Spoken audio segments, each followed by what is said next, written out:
Assalamualaikum warahmatullahi wabarakatuh. Apa kabar kawan-kawan semua? Jumpa lagi biasa di channel Ngobrol masih bersama Mas Ayung nih. Rencananya mau lanjutin cerita yang kemarin-kemarin ya. Betul, Yang cerita ya. kemarin belum selesai. Dan sempat keputus karena emang durasinya nggak muat. Iya, kalau cerita yang kemarin kan maksudnya tayangannya kan 1 hari sekali gitu ya. Kemarin kalau ngeteknya memang 1 hari begitu, Bib. Karena kita bajunya juga masih sama. Masih lama. Kalau kamu ngomong kemarin, oh berarti orang itu nggak pada mandi, nggak pada bajunya nggak ganti kan kayak gitu. Oke. Baik, nggak mau ngelama-lamain durasi, Bib. Apa kabar hari ini, Bib? Baik, ya, aku tanya apa kawan-kawan dulu. monggo. Assalamualaikum warahmatullahi wabarakatuh. Waalaikumsalam. Apa kabar? Bismillahirrahmanirrahim. Apa kabar kawan-kawan ngobrol semua? Semoga semua dalam keadaan baik, sehat, dan selalu bahagia kapanpun dan dimanapun saatnya.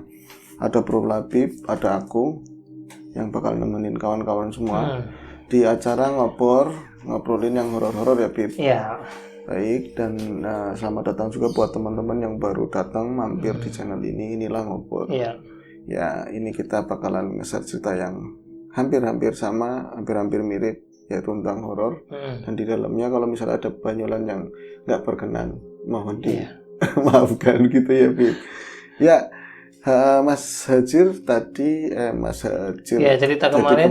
Ini ke bawah cerita yang kemarin kan tentang cerita Mas Hajir. Mas Labib tadi udah ngomong dari awal ya, Bib ya. Ini bakal nerusin cerita kemarin. Jadi di episode yang lalu diceritakan bahwa Mas Hajir akhirnya ikut pulang kampung ke kampungnya sama Faisal ya. Faisal yang ada di Pekalongan. Dia kan tinggalnya di Tegal. Akhirnya ke Pekalongan karena memang ada hal yang urgent yang harus diselesaikan sama si Mas Faisal. Tapi entah kenapa yang tadinya Hajir itu buru-buru karena ada kabar bahwa emaknya atau ibunya itu lagi sekarat, lagi sakit, tapi kok malah dia seakan-akan lupa di tempatnya Faisal kayak gitu loh, di tempatnya Faisal. Dan kemarin Faisal di rumahnya itu ada mbahnya yang pikun, lucu lah mbahnya yang pikun seperti itu. Dan juga ada yang aneh, Faisal yang ngertinya Hajir, Faisal itu orang biasa lah gampangnya, tapi kok udah 2 kali itu ngelihat hal yang aneh sama Faisal. Dia kok bisa komunikasi sama bangsa-bangsa gituan. Dikatakan kayak gitu karena memang saya nggak lihat, Mas, tapi dia memang komunikasi gitu. Jelas ada yang dipedang, ada yang dituntun begitu. Dan malam itu akhirnya setelah makan wedangan ya, minum di situ wedangan, makan makanan kecil, Faisal ditanya-tanyain sama Hajir. Dan kemarin sempat pesan apa ya, 1 buat Wamudi ya. Iya, 1 buat Wamudi. Dan itu di perjalanan kan akhirnya diterangin Wamudi itu siapa. Wamudi itu tetangga saya yang dulu itu saya kecil ya, umur SMP mau ke SMA itu Wamudi masih ada di kampung, tapi setelah itu emang pergi dari kampung itu nggak pernah pulang. Dan anaknya ada namanya Fitri. Namanya Fitri, masih 5 tahun di bawahku begitu loh ya. Nah ini, Mas, akhirnya ini menceritakan tentang Wamudi ketemunya begitu. Cuma kan yang aneh bawa tentengan itu ya kayak nasi bakar apa itu buat Wamudi. Jadi Faisal itu nyariin Wamudi. Aku udah ngomong kamu tuh nggak ada sama siapa. Orang jelas banget, kamu gimana sih yang apal banget tentang Wamudi itu aku. Walaupun dia udah renta, udah fisiknya udah begitu, tapi aku tadi jelas-jelas pengen nulungin dia, atau karena kita deket, kita pernah kenal, namanya tetangga. Iya, salah aku ngerti, tapi aku nggak ngeliat apa-apa. Nggak ngeliat apa-apa, gimana kamu ngaco kamu. Kalau misalnya ada pikiran aku, oh iya kamu lagi mau ini ya pulang ke Tegal ya, baru enggak dia. Iya. Kok aku malah lama-lama sama kamu ngajakin kayak gini, jalan-jalan segala macam kayak gitu. Priman. Ya udah dilanjutin aja, kita pulang. Oke, nanti malam kita langsung pulang ke Tegal kayak gitu. Akhirnya kayak gitu. Nah ini tantangannya gimana? Ya ambil orang itu buat Wamudi siapa? Nggak ada siapa-siapa, saya digituin. Angel katanya begitu. Akhirnya itu jalan ke arah pulang. Di situ, Mas, aku mulai merinding banget. Mulai merindingnya begini, bayangin Ihsan tetap aja kekeh bahwa ada sosok yang namanya Wamudi. Saya itu ngelihat, bener-bener ngelihat Ihsan itu nggak sama siapa-siapa, nggak nulungin siapa-siapa, nggak jalan bantuin siapa-siapa. Jadi suasana yang di situ jadi ke bawah, aku ikut serem dengan penampilan desa yang nggak jauh beda sama desaku kayak gitu loh. Ya gelapnya, apanya, orang kita kan landscape-nya masih sama kayak gitu kan. Terus akhirnya hampir mau menuju rumahnya itu ada pertigaan kecil, jalan ada gang sana. Terus ngomong Faisalnya, aku ngapunten ya, maksudnya kamu mau pulang langsung Jir, nggak apa-apa. Itu paling berapa puluh meter udah nyampe ke rumah. Tapi aku mau nganterin ini dulu ke rumahnya Wamudi kayak gitu. Sal, Wamudi siapa Sal? Ya Allah, kamu ada orang mau berbuat baik, nggak tahu Jir, ternyata kamu anaknya begitu. Aku jadi nyesel nih bantuin kamu. Jadi mau berantem gitu loh. Akhirnya diturutin. Oh iya, Hajir bilang dalam hati, aku jadi penasaran. Ini Wamudi sosok siapa? Kenapa nggak ada sosoknya kok Faisal begitu? Dia juga kayaknya bukan spiritual, nggak ngerti kayak gitu loh maksudnya loh. Tapi dia kayak ngalamin hal yang di luar nalar lah pokoknya. Aku mau ikutin Faisal mau kemana, jalan itu di belakangnya. Tadinya beriringan, di belakangnya Faisal. Jadi Faisal yang bawa tentengan, jadi ngibrit jalan yang kesana makin cepet. Dan ternyata lewatin 1-2 rumah agak jauh, Bib. Jalannya agak jauh. Terus muter ketemunya berarti ini rumahnya Faisal. Kalau dari belakang itu kebun, nanti rumahnya Wamudi. Jadi pas nyampe di rumahnya Wamudi itu banyak pohon-pohon pisang. Muter begini ya. Dari rumahnya depannya Wamudi itu kan mereka sampai ke pelataran, mungkin jam 11-an malam lah gitu. Itu ngelihat ke dari sela-sela ya daun-daun pisang dari apa itu kelihatan bokongnya rumahnya Faisal gitu loh. Deket ya Sal ternyata di situ. Iya deket. Kalau dulu ada jalannya tembusan, kalau sekarang nggak ada. Pantesan kamu dekat sama Wamudi. Tapi ya Wamudi siapa katanya begitu. Ini di situ ada rumah yang apa namanya ya belakang saya depannya beda, maksudnya rumah depan itu udah dipugar gitu, disulap kayak rumah model sekarang, belakangnya masih rumah lama kayak gitu, malah lantai 2 yang depannya. Terus itu ngetok si Faisal karena ada pagernya, pagar yang besi holo begitu kan, cat hitam diketok-ketok di jam segitu. Sal, udah malam gitu kan. Kamu udah dibeli gimana? Aku juga nggak ini udah malam. Ketok. Assalamualaikum. Wamudi. Assalamualaikum. Aslinya nggak ada yang nyaut sama sekali dari dalam. Tapi ada lampu nyala dan ada aktivitas kayak semacam entah orang main komputer atau TV di dalam kayak gitu loh. Akhirnya karena berisik mungkin ya, dia ada tetangganya. Ada tetangganya gitu. Wamudi ya. Iya, tetangganya Wamudi itu namanya Irham. Irham itu keluar. Tak. Karena berisik-berisik. Orang udah tua banget, udah tua juga. Terus ngomong, bocah nom, katanya begitu. Mau nyari siapa? Irham, nyari Wamudi. Nyari Wamudi kuburan kan, katanya begitu. Nyari Wamudi di kuburan sono, katanya begitu. Tegan kata si Hajir. Loh, ya kan Sal di kuburan Sal. Maksudnya apa ini? Wah, maksudnya apa? Betul, ngapain ke situ? Sini bawa apa itu? Tentengan habis beli ini yang di sini. Enggak, aku pengen ini gitu. Mana dimain sama aku? Ini Ki Aram. Ki Aram. Yang ngomong Ki Am aja lah, Ki Aram itu. Akhirnya ngampirin mereka. Terus mana kamu sebenarnya kenapa mau nyariin Wamudi? Wamudi udah meninggal, udah lama kayak gitu. Astagfirullahaladzim, kata siapa? Ya kata saya. Malam-malam mau nanyain siapa lagi, kata si Ki Aram itu. Wamudi itu udah meninggal 2 tahun yang lalu. Kamu nggak tahu. Pulang juga nggak pernah keluar rumah sih kamu, Sal digituin. Akhirnya serius Pak, serius primen katanya, orang meninggal ya meninggal, masa buat bercandaan katanya begitu. Bib, kuburannya ada, kalau mau diantarin sekarang ya ayo gitu. Serius Jir, tadi kamu berarti nggak ngelihat? Aku nggak ngelihat, aku udah bilang berapa kali kamu itu nggak bantuin siapa-siapa. Tapi aku ngelihat, aku ngobrol sama dia, nolongin dia dari ya kayak di situ Pak, kayak kalau dia itu dari kali terus habis buang hajat, aku nolongin itu, dia bangun susah banget, kakinya ngeser kayak orang seger terus pakai tongkat. Emang iya, jadi dulu itu emang dia seger, tapi belakangan ketika dia pulang lagi selama berpuluh tahun itu dia keadaan fisiknya udah kayak gitu. Sebelum meninggal sakit-sakit begitu loh. Akhirnya, wah Dan ini aku merinding, kata Faisal kayak gitu. Jadi aku merinding, kata si Hajir, merinding terlat dari tadi katanya, dari siang itu udah jumpain kayak gitu. Diterangin semua, dijelasin sama Wak Irham tentang kejadiannya. Walah, bocah diwedeni katanya, bocah ditakut-takutin sama warga sendiri. Akhirnya daripada kamu ngetok-ngetok, di dalam itu adanya Fitri sama suaminya kayak gitu loh. Mungkin jam segini dingin-dinginnya lagi ngapain kayak ketok-ketok ya, aslinya denger. Mungkin kayaknya seolah-olah dia tuh nggak suka banget. Si Wariham itu nggak suka banget sama si Fitri sama suaminya. Gitu. Maksudnya gimana? Alah, ngomongin wong gue, ngomongin orang berdua itu mas, sungkan aku kayak gitu. Mau orang pinternya kayak apa? Fitri itu guru katanya begitu. Guru ditiru, tapi kelakuannya aku nggak suka katanya gitu. Apalagi suaminya yang sosok ustadz kayak gitu.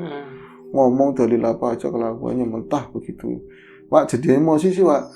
Kalau mau ngobrol di tempat aku aja. Jadi tantangan ini buat situ. Ya iyalah, masa gue sapa katanya gitu. Iya. Itu ngobrol di situ, Bib, dijelasin ternyata apa-apa yang selama ini miss dari Isal itu diterangin semua sama Wak Irham. Jadi Wamudi itu dulu, mungkin kamu nggak mikirin karena anak-anak ya. Wamudi itu berangkat ke Jakarta, terus di sana ketemu sama seorang wanita. Akhirnya menikahi wanita tersebut. Gitu loh, menikahi wanita tersebut dan nggak pernah pulang, nggak pernah nafkahin anak istrinya. Jadi nggak pernah nafkahin Fitri sama ibunya, almarhum ibunya udah meninggal, Bib. Jadi rumahnya dari dulu ya gede, dari dulu ya lumayan bagus, ini lebih bagus lagi. Tapi apa? Wamudi itu melupakan itu semua, nggak nanggung jawabin anak istrinya. Sampai akhirnya istrinya itu jualan apa ya, kayak bubur candil itu loh, bubur some gitu, keliling-keliling desa kayak gitu sambil untuk ngidupin si Fitri. Nyampe Fitri itu sekolah, nyampe bantuin emaknya, kadang dia itu ke sawah bantuin apalah kayak gitu, nyampe dia sekolah tinggi bisa jadi guru sekarang. Nah harusnya situ bangga sama Fitri. Bangga apa? Lu angil Bib, kok nggak bangga? Itu. Iya, kok nggak bangga kayak gitu? Ternyata diterangin. Suatu ketika si ini meninggal, istrinya meninggal, gitu loh. Istrinya meninggal karena sakit. Kemudian Fitri, tapi sempat sudah menikahkan Fitri sama seseorang gitu lah ya, sama seseorang, dan mereka akhirnya tinggal di rumah tersebut. Dan sakit, istrinya Wamudi itu atau emaknya Fitri itu meninggal. Nah ini nggak tahu ya saya, mungkin Fitri dendam mungkin sama bapaknya dulu. Dia tahu, diceritain sama ibunya, terus dari orang-orang kalau bapaknya kawin lagi dan nggak pernah pulang, nggak pernah nafkahin sama sekali sampai ibunya meninggal. Jadi dia tuh benci banget sama bapaknya, kayak gitu, benci luar biasa gitu loh. Terus di 3 tahun yang lalu Wamudi itu pulang bener-bener pulang dalam kondisi setengah stroke masih bisa jalan kayak gitu. Itu nyampe nggak ada tempat sama sekali di rumah itu. Kalau kalian tahu kayak gitu ya, aja cuma cengok, tapi ini kok kisah kayak tentang orang tua lagi. Aku juga lagi ngadepin orang tua gitu kan, permasalahanku sama orang tua. Sementara nah itu diterusin, terus gimana Pak, kata Faisal. Jadi serius dengerin cerita itu Bib. Jadi gini, karena Wamudi itu nggak boleh masuk rumah itu nggak boleh masuk, diterima, tapi dikasih tempat di belakang, cuman kayak kandang lah seperti itu, kayak gubuk di belakang, bahkan nggak boleh pakai WC rumah. Dia itu harus ngising ngomongnya, harus buang air di kali. Itu kan lumayan jauh jalannya kayak itu, mereka tega sekali. Jadi dendamnya kesumat banget sama orang tua si Fitri itu. Yang bikin aku disayangkan, loh suaminya kan di agama, harusnya ngerti dendam itu nggak baik. Kalau nggak ada bapaknya ya nggak ada Fitri, ya kan? Kalau nggak ada itu, masa suaminya nggak bisa ngelingi kalau Fitri itu lupa dendam seperti apa, nggak boleh kayak gitu. Tapi tetap aja nyampe makan itu minta sama tetangga. Wamudi. Jadi keser jalan ke rumah, kamu ke Mbah Buyut kamu sana atau belum makan, kasih makan kayak gitu, sampai sakit parah. Dia itu ngelalu katanya, pikirannya udah budak, nyampe nyolong ini pisang setandan, ketahuan Beb. Ketahuan akhirnya diperkarakan, mau dibawa ke kantor polisi. Itu anak-anaknya nggak pernah ada yang peduli, si Fitri sama suaminya nggak peduli sama sekali. Sampai akhirnya karena pertimbangan ini orang tua, ya kan, mungkin ada hal lain kenapa motivasinya seperti itu gitu kan. Dibawa ke musola, di sidang rame begitu, akhirnya dijanji dilepasin secara kekeluargaan. Itu anaknya sama sekali nggak bantuin Enggak, sama sekali nggak bantuin dan nggak pernah. Ya logika aja begini ya, kalau misalnya anak terus nggak dendam sama orang tua, ngerti gitu ya. Setiap manusia, setiap orang itu menang salah, kata orang Jawa, berhak untuk salah dan punya kesempatan buat dimaafkan kayak gitu loh. Apalagi nggak ada orang tua yang nggak ada saya kayak gitu kan. Itu nggak dilakukan Fitri sama sekali. Kalau misalnya dia itu ngasih jatah makannya bener apa bener, kamu dia nggak mungkin nyolong. Dia jatuhnya malunya ke anaknya sendiri. Akhirnya apa? Divonis tadi, nah karena malu banget sih, Mudi itu diberangkatkan lagi ke Jakarta. Kayak gitu loh, diberangkatkan lagi ke Jakarta. Di sana katanya nggak tentu arah. Jadi dia juga sedih, kecewa, malu. Terus punya nolong juga. Akhirnya di sana lontang-lantung sampai sakit parah di Jakarta, ditemukan sama orang di desa itu loh. Tapi udah posisinya udah meninggal. Dibawa balik, dikuburkan pun bukan sama anaknya, sama ini, tapi sama warga, sama saudara yang lain lah kayak gitu, yang masih kerabat kayak gitu. Miris sekali. Jadi kalau misalnya, wah ini primen wah serius apa enggak, kata si Sal kayak gitu kan. Masa aku mau bohong, kalau mau nilikin ke sana ya terserah, monggo. Saya ngomong rosa kayak gini Mas, saya serius. Karena kita rumahnya rempetan dekat sama rumahnya Fitri, sama rumahnya, biar Fitri dengar. Nggak begitu, nggak boleh nyimpan dendam seperti apalagi sama orang tua sendiri kayak gitu, biar dia dengar saya ngobrol kayak gini. Kemarin nggak ngomong itu gimana, yang nggak ada kesempatan Mas kayak gitu. Anak cingas-cingis sambil buka makanan gitu. Angel, kata Hajir kan. Yang pucat justru si Isal. Wah, berarti mau tadi siang yang aku tolongin di sama malam tadi ya itu ya. Sama yang malam-malam itu tadi mau berangkat ke sini loh, Wak. Itu bukan Wamudi. Ya belis katanya begitu. Ya bukan. Ya bukan Wamudi, itu belis yang nyamar jadi itu buat goda kamu kayak gitu kan. Ya kalau misalnya keterusan ya bisa jadi ngikutin sampai ke Jakarta, diikutin kayak gitu loh, Beb. Iya. Ditakut-takutin kayak gitu. Wak, sampean makannya udah selesai, Wak. Ya wis, gimana udah selesai? Udut sing durung katanya. Wah gini Pak, udut, rokok sama kopi saya punya. Dus-dusan di rumah katanya begitu. Alah nggak pernah kasih aja, maksudnya belum dibeli katanya.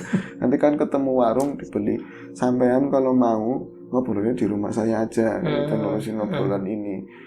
Temenan apa ora? Beneran apa enggak? Temenan yang ngono. Akhirnya ke rumahnya itu. Soalnya, lu kenapa nggak boleh sendiri? Jadi takut Pak, pas udah tahu ceritanya begitu, kata si ini Faisal. Hajir apalagi soal kampung kamu isinya setan ya gitu, kampungnya kamu banyak setannya gitu. Justru jangan dipikirin. Akhirnya kok kamu jadi kita tadi Pak Iam ngomongin kayak gitu, kamu kok diem aja Jir? Aku keinget sama emak, sama orang tua, aku punya salah sama mereka kayak gitu kan. Ayolah Sal, pulang ke rumah Sal, aku dianterin pulang kayak gitu. Ya nanti, ini kan mau ngobrol sama Wamudi. Enggak, aku nggak mau ngobrol. Wah, orang saya datar, Wak. Gantian ke ngomong. Akhirnya nggak jadi diantar sama Wamudi. Sampai Am. Iya, Wak. Am. Aku mau ke Tegal. Primen wis salin, katanya dia begitu. Primen udah salin. PHP ya. Jadi dia agak marah pas dislep kayak gitu. Cek. Satu. Udah. Ayo hati-hati, Tegal perak kayak gitu. Katanya begitu. Nah, ini mau di ini. Oke.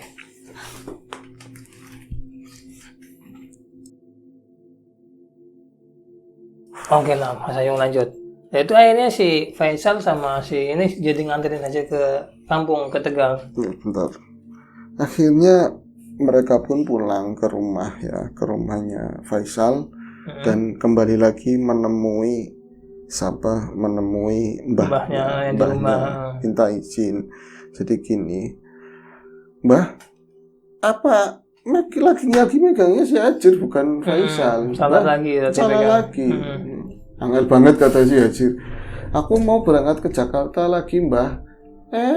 kok durung mangkat sing wingi, katanya kamu belum berangkat dari kemarin. Ya Allah, aneh banget orang baru datang sih.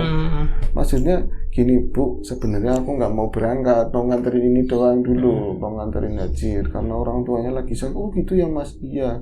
Tapi angel ngera sama mbahnya ngomong aja udah mau berangkat kayak gitu. Akhirnya ngomong si Hajir, Mbah, pareng Mbah, aku mau berangkat, minta doanya Mbah kayak gitu. Lah itu ada hal yang memang aku ini bener-bener kalau ngelihat Wamudi yang nggak kelihatan gitu loh Isal, aku shock, bener-bener shock. Tapi itu bisa tak bilang Faisal lagi digodain bangsa kayak gitulah. Tapi aku nggak ngelihat. Tapi ini beda banget Mas. Ketika aku bener-bener dari kemarin itu orang tua ini pikun, bener-bener pikun. Pendengarannya kurang, matanya nggak ngeliat, lamur lah kayak gitu. Tapi ketika aku ngomong, Mbah, kulo parang, saya itu minta izin, saya mau pulang ke Tegal. Saya mau nelpon orang tua minta doanya Mbah supaya emak sehat, supaya semuanya bisa baik lagi kayak gitu. Itu entah aku yang lihat atau enggak, mukanya itu berubah Bib. Mukanya nenek-nenek itu berubah kayak mukanya mamanya sendiri. Bener-bener mukanya so. Terus aduh aku kan nanyain enggak enak, terus gimana Mas kayak gitu. Aku nggak bisa apa-apa. Jadi yang cater jadi Faisal sama istrinya. Kok aku diwelingi, dikandani gitu ya sama orang bukan orang tuanya, aku justru nangis di situ. Dibilang-bilangin lah kayak gitu. Jadi diomong sama si Mbahnya Faisal. Ngomongnya gini, kamu ya Sal, ngertinya Faisal lagi, padahal itu Hajir. Kamu ya Sal, kamu hati-hati kerja di sana, di tempat orang jauh kayak gitu, tempat orang jauh dari sini, nurut sama bosnya kayak gitu, jangan macem-macem, cari kerjaan sekarang susah. Ngomongnya plek kayak gitu, yang jujur, jadi anak yang baik, yang jujur, kayak bisa nanti kelakon semuanya itu kamu kecapai keinginannya. Ngomongnya persis kayak emak kalau aku mau berangkat ke Jakarta, persis banget. Dan mukanya ini loh, orang tua keriput begitu bisa kayak rubah. Apa ini perasaan aku sendiri atau gimana Mas, sampai takut giniin sendiri sambil nangis. Tapi iya itu emakku, bener-bener aku bisa nangis di situ. Ya aku lihat Faisal jadi angin, istrinya ikutan nangis. Akhirnya aku mau nggak mau aku bersimpuh di kakinya nenek-nenek tadi. Di mbahnya Faisal. Mbah terus masih jalan keluar aja, mbaknya nggak nganterin kan, orang tua jalannya aja susah. Itu keluar masih ngeliat istrinya Faisal aja ikut, masih seguan loh, masih ya Mas hati-hati ya Mas, udah kayak ngelepas saudara banget. Aku masih nangis Mas sampai mobil.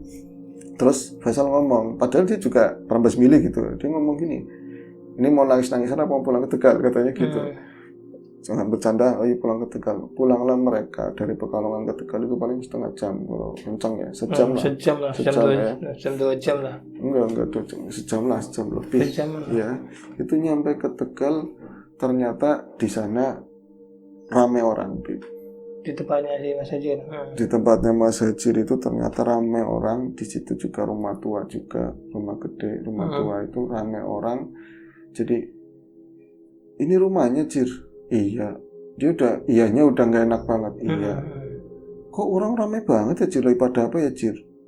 Itu jam berapa Bib? Jam sekitar mau tengah satuan malam. Tengah satuan malam itu rame orang di situ. Ya nggak ada bocah sih, jarang gitu ya. Adanya orang tua laki-laki khususnya. Iya. Jir ada apa ya Jir? Cuman diem, Hajir cuma diem tapi nggak nangis. Akhirnya Faisal bingung. Faisal turun dari mobil. Terus langsung denger kan, karena memang pintu dibuka. Kayak Hajir balik kayak gitu. Untuk nunggu balik orang baru selesai nggak pernah nggak ngelihat lesnya, nggak lihat perginya. Akhirnya ngapunten Pak, rame-rame apa nih? Dan ini duduk Hajir gitu. Kok bukan Hajir? Mas Hajir di dalam belum turun kayak gitu. Jenengan siapa? Saya temannya. Itu ibunya baru saja meninggal gitu. Kapan Pak? Sejam yang lalu. Jadi kayak persis ketika dia itu neneknya ngomong itu, dia ngeliat itu. Akhirnya lemas, benar-benar Faisal itu lemas. Dia mau nyamperin ke Hajir gimana. Akhirnya dia pelan-pelan ya seproko dulu segala macam. Dia ngelihat dari kaca depannya kan, dari luar. Hajir nggak nangis, cuma diem aja. Akhirnya ngomong gini, Jir, ayo turun. Iya Sal, kayak gitu doang, pelan. Ya Sal, ayo turun, nggak apa-apa. Ya udah, aku turun dia. Itu langsung berbondong-bondong loh bapak-bapak. Jir, ya Allah, aku nembeles mau itu, nembeles mau. Hajirnya kayak orang cengok gitu loh. Dia jalan ke depan lemas tapi pas aja seret-seret begitu, Bib. Seret-seret begitu. Terus emak, iya mak, kamu nembeles emakmu itu baru aja pergi, itu katanya saya itu nggak tahu lagi mas, saat itu aku entah bisa naik tangga atau enggak, aku cuma jalan ke depan, yang kebayang cuma goblok banget kenapa aku tuh kelamaan di sana, aku nggak bisa ngeliat emak kayak gitu, nggak bisa ngeliat emak pergi, ini mesti emak nggak ada. Itu akhirnya disambut sama adik-adiknya, meluk semua ke Hajir itu sambil nangis, oh mas kenapa nggak pulang mas, sampai emak nggak ada kamu nggak ngeliat mas, kalau kamu nggak ngeliat pergi itu nggak bisa nangis sama sekali, sampai dia di depan emaknya yang udah dipindahin ke depan, ada balik-balik. Mas, cuma dia itu berdiri, cuma air matanya pelan-pelan jatuh itu pas di apa namanya ya, jenazah itu yang ditutupin jari. Terus mau dibuka mas, diam aja, dibukain sama ini, tapi belum ketemu bapaknya. Dibukain, baru dia itu nggak bisa nahan diri lagi. Aku nggak tahu, aku nangis atau apa, sejadi-jadinya aku nangis di situ. Ma, kenapa nggak nungguin aku? Hajir minta maaf. Hajir udah jadi anak yang nggak baik, nggak nurut sama emak, sampai makanya gini Hajir nggak ngeliat kayak gitu. Oh, dipegangin sana sini rame, jadi pada nangis semua kan. Itu singkat cerita aja ya mas, aku nggak mau di bagian ini, aku nggak kuat, nanti aku nangis lagi kata Hajir. Hari berikutnya mungkin sampai 3 hari pun aku belum menemukan bapak. Bahasanya aku ngeliat bapak itu di kerumunan orang, di tempat tahlilan, di apa, tapi aku nggak ketemu bapak sama sekali. Terus, nah ini kan lupa ya sama Fikri ya. Iya anaknya. Fikri tetap ikut, tapi di situ udah diambil sama bocah-bocah, sama adik-adiknya itulah. Itu Fikri kan masih kecil, nggak ngerti apa-apa, cuma nenek gitu doang. Akhirnya pada saat hari ketiga, setelah orang-orang pada keluar, pada pulang kayak gitu, dia di belakang ada meja jati gede kayak gitu kan, ada rusbang lah ngomongnya. Waktu itu dia diem, si Hajir sambil megang rokok tapi yang nggak dihisap, dinyalain doang. Itu bapaknya nyamperin. Mungkin yang lain kayaknya sih yang lain mau dengerin kayak gitu loh, di luar ruangan itu. Aku di pawon mas, di belakang kayak gitu kan. Orang tuanya itu nyamperin. Terus kenapa Jir kayak gitu sama bapaknya. Jadi dia itu ada suara kayak gitu, kenapa Jir kamu nyesal digituin sama bapaknya. Itu mau nangis banget, nggak bisa kayak gitu banget. Terus ngomong, papa aku sama mbah. Anaknya si Fikri tapi lagi digendong sama bapaknya. Jadi perasaannya Hajir, aku tuh bakal dimaki-maki abis sama bapaknya, aku bakal dicapuk nggak baik, bakal dimaki-maki entah lah pokoknya, nyampe meninggal pun aku nggak bisa melihat kayak gitu.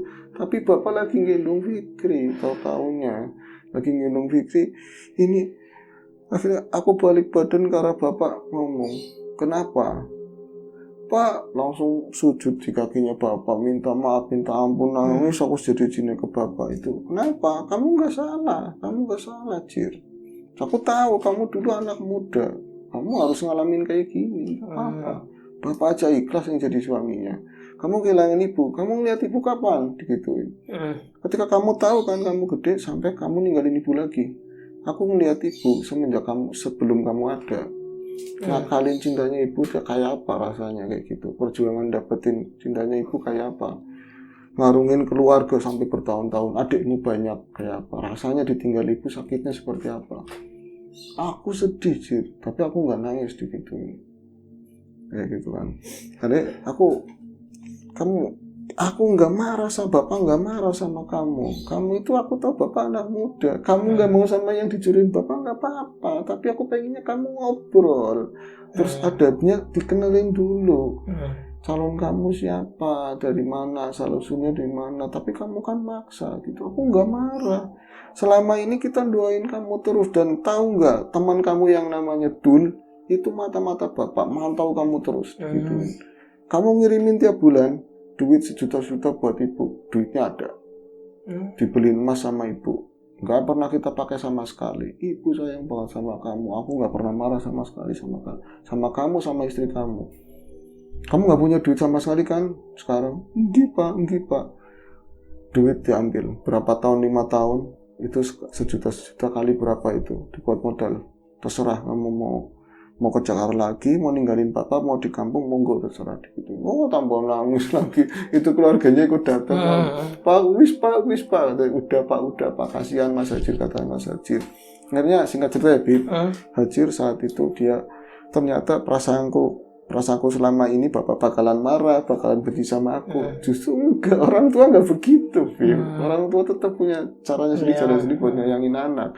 Akhirnya dia berjanji nggak boleh kehilangan momen lagi, sampai kapanpun aku mau jagain bapak kayak gitu, tinggal satu gitu loh. Jadi Fikri juga ikut ke situ juga ya? Iya, Hajir akhirnya di kampung. Ya mulai usaha-usaha yang lain lah kayak gitu. Dan sampai sekarang ya? Sampai sekarang, itu ceritanya, Bib. Oke. Selesai, Bib.